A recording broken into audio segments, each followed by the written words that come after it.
Boa tarde, pessoal. Essa aqui é a disciplina cujo nome eu já esqueci, acho que é Cinética e Equilíbrio entre Fases Cerâmicas, é isso mesmo?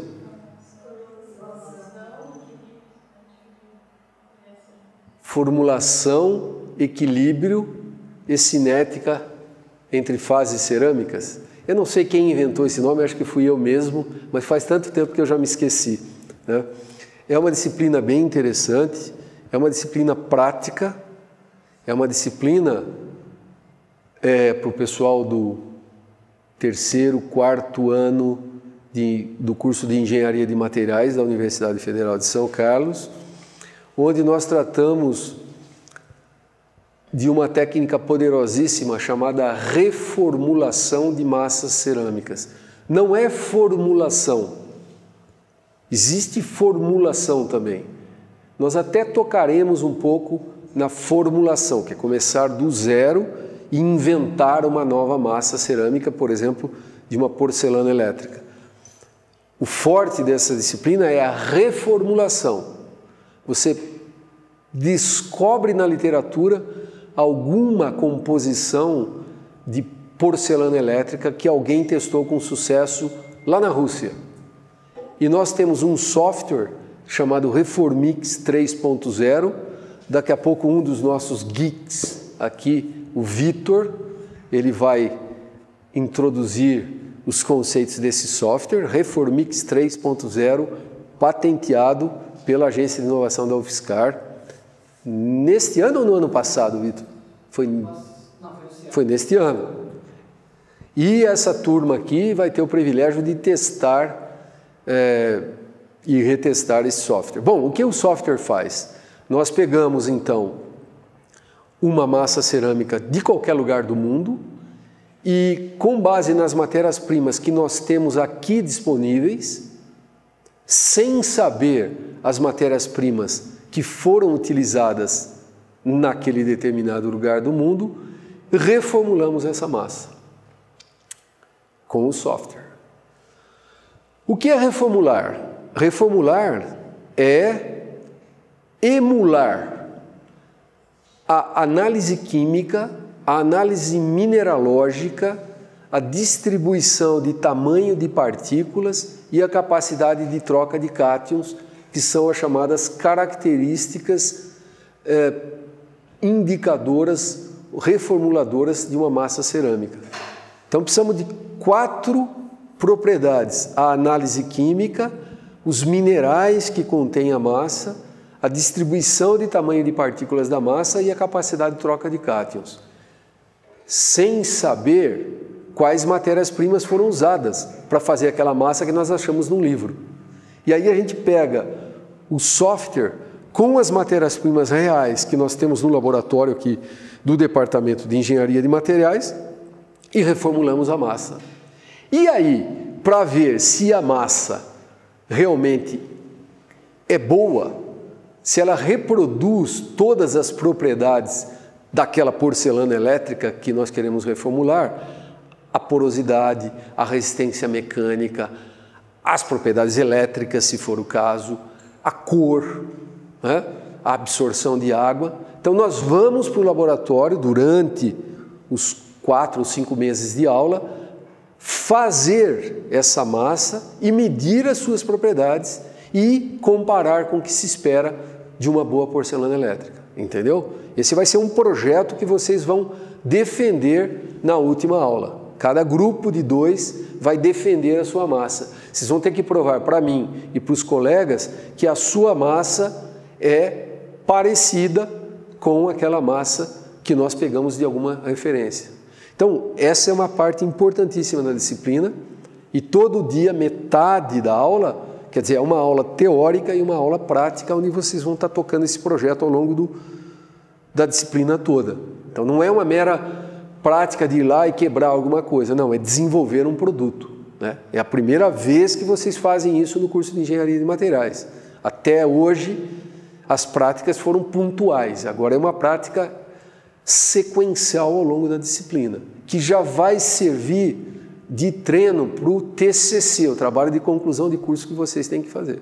Na realidade, né, Eu vou falar uma coisa que é pena que eles estejam gravando, mas vocês podem até usar isso para o seu TCC, se fizerem bem feito, já é o seu TCC bem feito. Tem que convencer os professores lá de TCC que a sua ideia é boa e que a sua estratégia é boa, mas já dá um TCC, isso aí. Isso é uma parte da disciplina, é uma parte experimental, né? Mas que vai ter uma introdução teórica também, que vai começar hoje, até sabendo usar o software, etc. Depois, na disciplina, nós temos também uma boa fração das aulas dedicadas ao estudo de equilíbrio de fases, diagramas de equilíbrio de fase. Eu sei que vocês já tiveram diagramas de equilíbrio de fase, mas aqui vocês vão ter com profundidade, principalmente os diagramas ternários, né? Vocês vão aprender direitinho como interpretar diagramas ternários de sistemas complexos, de sistemas reais cerâmicos em detalhe, porque quando se faz qualquer massa cerâmica, ela será sinterizada e durante a sinterização, reações ocorrem visando atingir o equilíbrio. E o equilíbrio é mostrado pelo diagrama de equilíbrio de fases. Então essa é uma disciplina onde a gente vê um pouco de formulação, bastante reformulação, bastante de equilíbrio de fases, principalmente fases cerâmicas, né? É isso que eu espero que vocês aprendam. Saiam daqui sabendo reformular massas, usar o software e interpretar e entender diagramas de equilíbrio de fases. É uma disciplina bem importante, acreditem, é bem importante. Por isso que eu gosto, por isso que eu ministro essa disciplina. Eu poderia ter escolhido, nessa altura do campeonato, eu tenho 40 anos de experiência, né, e ministrar outras disciplinas, mas essa é boa. Essa é uma disciplina que eu acho que os alunos saem motivados. O aluno que tiver interesse realmente em aprender materiais, né? Bom, com isso tudo, eu vou passar o microfone para o Vitor, que vai dar uma breve introdução sobre o uso do software. E depois, com calma, nós vamos iterativamente explicando a aplicação desse software. Bom, então vamos lá. A gente tem aqui um exemplo de um problema que foi usado no semestre passado. Aqui na parte de cima a gente tem as matérias-primas que o grupo adicionou. Então, quais vão ser as matérias que o professor estava citando que você vai usar para fazer a sua massa? Na tabela de baixo a gente vai ter os componentes distintos que fazem parte dessas matérias-primas. Então, se a gente tem uma matéria-prima que tem os componentes A, B e C e outra matéria que tem os componentes A, B e D, aqui a gente vai ter listados A, B, C e D. A coluna de quantidade indica quanto que a gente quer dessa matéria-prima na nossa solução final. E a coluna de erro indica qual que é a tolerância dessa quantidade. Então, por exemplo, para o segundo componente, a gente tem uma quantidade de 7,89 com um erro de 2,75%. Isso significa que na matéria-prima resultante, a gente pode ter o segundo componente com mais ou menos 2,75% de 7,89. Na massa resultante? Isso, na massa resultante. E tem alguns problemas que a gente não quer considerar determinados componentes para calcular a restrição. Então, para fazer isso, é só desabilitar esse componente aqui e o software não vai incluir essa linha na formulação do problema. Em alguns casos, a gente ainda está no começo do problema, então não está se preocupando tanto com o erro de cada um dos componentes. Então, para a gente definir um erro para todos, para começar o problema, a gente habilita aqui o erro global e define um valor. Dessa forma, o software vai esconder essa coluna aqui e vai aplicar o mesmo erro para todos os componentes que fazem parte da massa.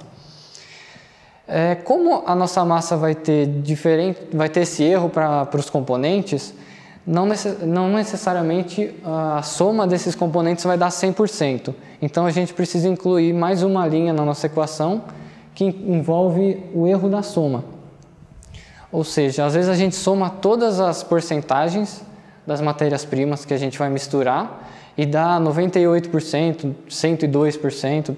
Isso porque as quantidades estão para funcionar o sistema, elas precisam estar dentro de um intervalo e não num valor exato. E aí a gente tem esse erro de soma que também faz parte do problema.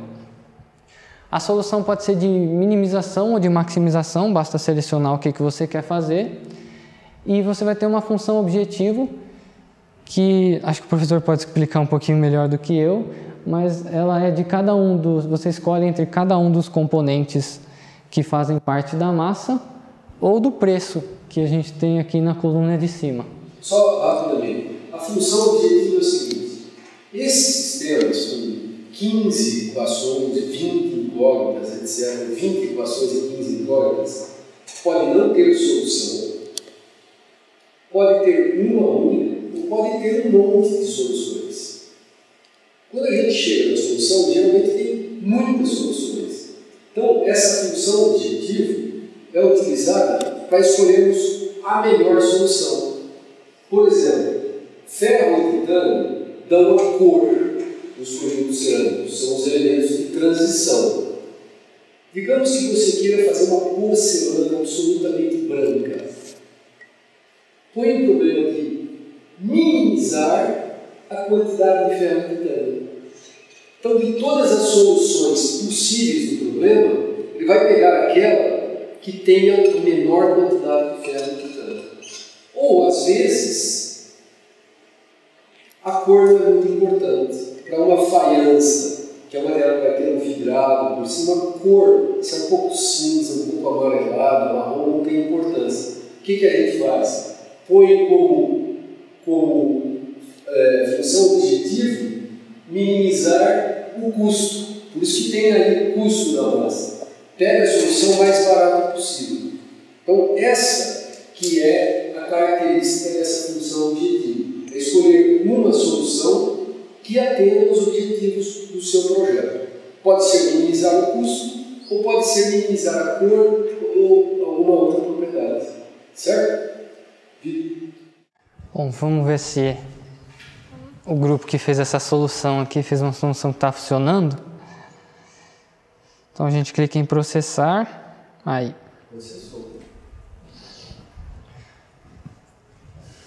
Então aqui em cima ele vai mostrar os resultados das matérias-primas. Então de cada uma das matérias que a gente vai usar na nossa formulação do problema. A porcentagem dessa matéria-prima para a gente conseguir... aliás, a porcentagem resultante dessa matéria-prima. Então 0,82% de feldspato, 0% das outras, significa que a gente não vai incluir elas na formulação do problema. E um resultado normalizado. Como eu falei, as matérias-primas podem apresentar uma soma que não chega a 100% ou passa de 100%. Então, a gente precisa normalizar esse valor para chegar a 100%, ou seja, dá exatamente 100%. E aqui a gente tem esses valores então normalizados.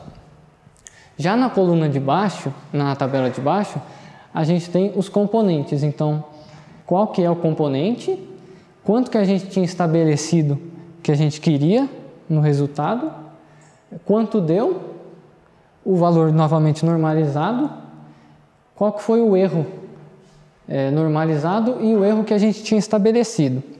Então, no caso da primeira, partículas menores do que 1 micro, a gente teve o valor de 28,33% normalizado.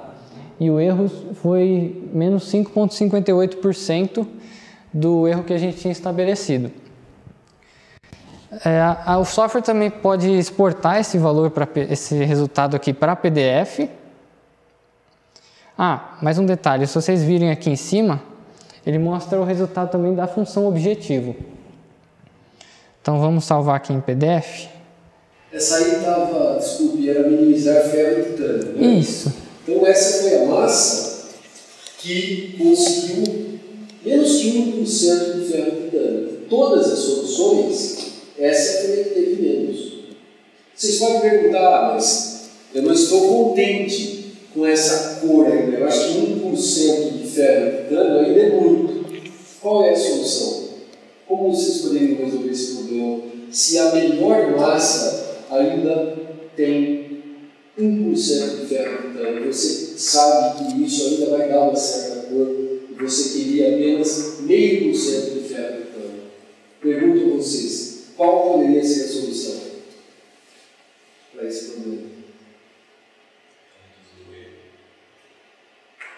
o erro já foi reduzido ao mínimo, lembra? Ele já foi apertando o erro até o mínimo possível. Se reduziu, tem uma solução. Vocês vão mexendo, sempre tentando mexer no ponto que não tem mais solução. A solução seria por outras matérias-primas. Quanto mais matérias-primas, maior a facilidade de solução. Acontece que aqui nós não temos essa possibilidade. Aqui, na nossa prática, nós vamos pegar todas as matérias-primas que tem aqui no laboratório de cerâmica. Mas se você trabalhasse numa indústria, como engenheiro, fala, opa, eu fiz toda essa simulação, a minha simulação usando o software está dizendo que a melhor massa com as matérias-primas que a nossa empresa tem dá 1% de ferro. Isso ainda não é satisfatório. Então você vai procurar outras matérias-primas no mercado para adicionar na sua formulação, entendeu? Sem fazer os experimentos. Uma indústria cerâmica normal gastaria horas e horas, meses fazendo experimentos. Vocês, com essa ferramenta, fazem toda essa simulação sem pisar na fábrica. Então, começando a entender a importância do software, a gente tem que pensar hoje em dia, em engenharia de materiais moderna, em simular, calcular, estudar, prever antes de ir para o laboratório ou ir para a fábrica. Essa é uma ferramenta poderosíssima. Vocês vão ficar convencidos que ela é poderosa no final da disciplina, se as suas massas derem certo. Não, porque se não derem certo, eu vou ter que reprová-los e eles vão ter que voltar aqui no ano que vem. Mas vai dar certo. É brincadeira, vai dar certo. Todo ano dá certo essas massas. Tá certo? Você vai trabalhar bastante. Só mais um detalhe, como eu tinha falado, a soma não dá 100% por causa dos erros. Então ali, onde está escrito resultado soma, ele mostra quanto que foi a porcentagem. No caso foi 103%, por isso que a gente teve que normalizar para chegar a 100%. Divide por 103, tudo por 103, essa é a normalização. Aí eu exportei o PDF, abri aqui. Bom, no PDF a gente vai ter mais ou menos as mesmas informações, né? Aqui são os resultados que estavam exibidos naquela tela, as matérias-primas e os componentes. E aqui embaixo é a formulação do problema. Então, as matérias-primas que a gente adicionou e a porcentagem de cada um dos componentes que fazem parte daquela matéria-prima. Cadê o resultado de matérias-primas? O resultado está aqui em cima, é o primeiro do resultado. É a mesma coisa ali de cima. Olha o que deu, pessoal. O resultado deu isso aqui. Nós vamos usar na formulação 30,7% da argila SCP, 0 da São Simão, tá vendo? Apesar que estava no problema, ele não precisou dessa São Simão, ele só vai pegar as matérias-primas necessárias para atender as restrições da massa. Eu não lembro que massa era essa. Tem aí o altar, um azulejo. Ele não precisou da argila São Simão, ele não precisou de carbonato de magnésio, tudo está 0, caolino 1, caolino 2, ele não foi necessário para essa massa, mas é um programa que decide. Quanto mais matérias-primas nós fornecemos ao programa, maiores as chances dele achar uma solução boa. Né? Ele vai pegando as melhores, que atendem todas as restrições da melhor forma possível. Aí eu vou alterar aqui essa solução para a gente ver como é que funcionaria no caso de não estar encontrando o resultado. Então eu coloquei um erro aqui que era 7 para 0. Tá. Continua funcionando. Você vê que os resultados aqui foram mudados. Então vamos tentar mudar outro, né? 5 vai para 0 também. Não é possível encontrar a solução. Ele já informa essa mensagem de erro. Em alguns casos, quando a gente manda processar, além dessa mensagem de erro, ele consegue informar qual é o componente que não está satisfazendo o sistema e se ele está maior ou menor do que o necessário. Mas a gente não conseguiu chegar a uma garantia dessa mensagem de ajuda para o usuário. Então, só quando ele encontra esse resultado com clareza, qual que é o problema que ele achou nas restrições, e aí ele informa se tem que aumentar ou se tem que diminuir. Aí eu vou fazer uma solução nova aqui, só para vocês verem como é que vocês têm que criar. Isso, vamos criar agora o programa, que aí vocês podem ir criando junto dos seus computadores ali. Faz devagarinho para eles irem criando os computadores deles. Aí para limpar tudo, vai ali em arquivo e clique em nova solução, que ele vai resetar a tela. Então, primeiro vamos formular quais são as matérias-primas que a gente vai colocar no problema. Então, clica aqui no canto direito superior, adicionar matéria-prima. Pode por todas. Aqui a gente tem a lista de matérias que estão cadastradas e quando você clica, tem os componentes que fazem parte da matéria-prima, para você ver embaixo os detalhes. Então, seleciona a matéria e clique em adicionar, já veio aqui para trás. Seleciona. E vamos adicionando. Seleciona, adicionar.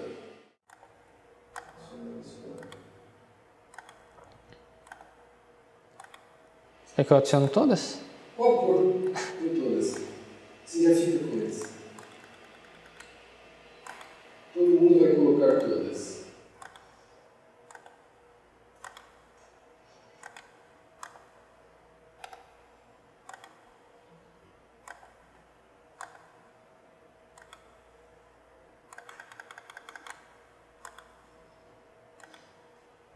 Então, aí é só definir os erros globais. Aqui eu coloquei 15% e 10%, global e soma, e processar. Uma pergunta, o que é essa restrição? Aonde? No resultado? É a quantidade que a gente restringiu aqui. Essa quantidade aqui. Entendeu? Aí o resultado é quanto realmente deu, o valor normalizado e os erros. Olha, ele atribuiu 15 para todos. Aqui são as matérias que ele não vai usar. A opção objetivo deu 66, que era o preço. Se vocês tiverem alguma dúvida, tem alguns tutoriaizinhos aqui do que fazer, como é que funciona. Certo. Vitor, uma pergunta. Depois de eles terem carregado tudo, etc., ainda precisa estar ligado na internet?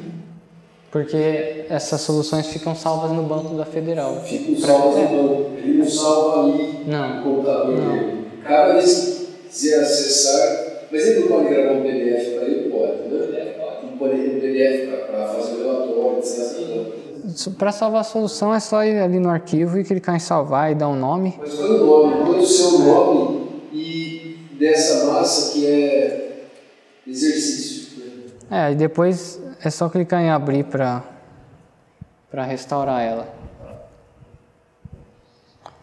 Tá feito agora. Já restaurei aqui. Vamos lá.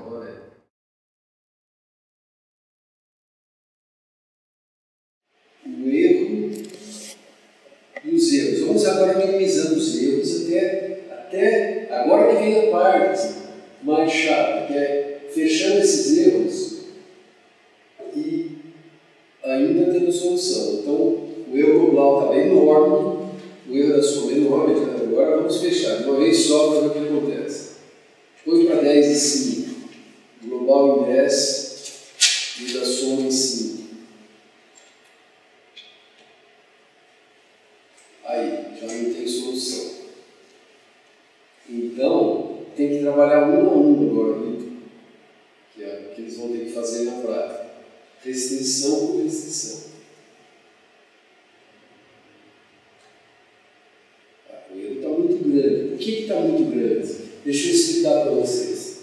Nós queríamos 28% menor que o mínimo. Ora, está dando 20%. Então está muito longe da massa que a gente quer. Esse aqui algum pode estar perto, quer ver? O Gauss queria 0, ele está dando 12. É que ele não considera a restrição, né? Oi? Se você quer que o cálcio dê 0, aí tem que habilitar essa restrição. Eu desabilitei todos que estavam com 0, né? Você desabilitou essa restrição, tá? Então não tem importância, porque o problema é tal que não importa a quantidade de cálcio. Mas vamos ver que o erro seja razoável, o erro normalizado. Esse aqui, ó, este erro já está razoável. Então a gente começa assim, diminui esse aqui, Vitor, até 2%. Qual erro que é? O CTC. CTC. Então aí a gente desabilita o erro global. É um trabalho agora individual. Individual de restrição por restrição. 2% funcionou, certo? Agora, o que está muito grande, nós vamos ver, é 1 por 1. Se mexer em todos ao mesmo tempo, você não sabe qual está. Porcentagem menor que o mínimo, lá em cima, estamos com um erro de 17%. É menos porque tem menos na massa normalizada do que a gente queria. Isso é menos. O sinal do menos indica a direção do erro. Vamos diminuir para 10 esse e rodar. Diminui e roda, diminui e roda. Esse é o processo. E aí, 10 e roda. Processo. Tá vendo? Essa é uma variável terrível. 12. Metade entre os 15 e 10. Eu acho que tem que voltar e abrir a restrição de 2% lá. Porque às vezes uma segura a outra. Abre para 10 essa aí. 10. Olha. Rodou. Agora nós vamos. Erro máximo 12%. Ó, já melhorou um pouco. Diminui a alumínio para 12%. Tem que dar. Alumínio para 12% e roda. Rodou. Bom, nós não vamos até o fim, porque isso vai levar um tempão. Eu só quero que vocês entendam como a gente tem que fazer. Chega um ponto, é EPI.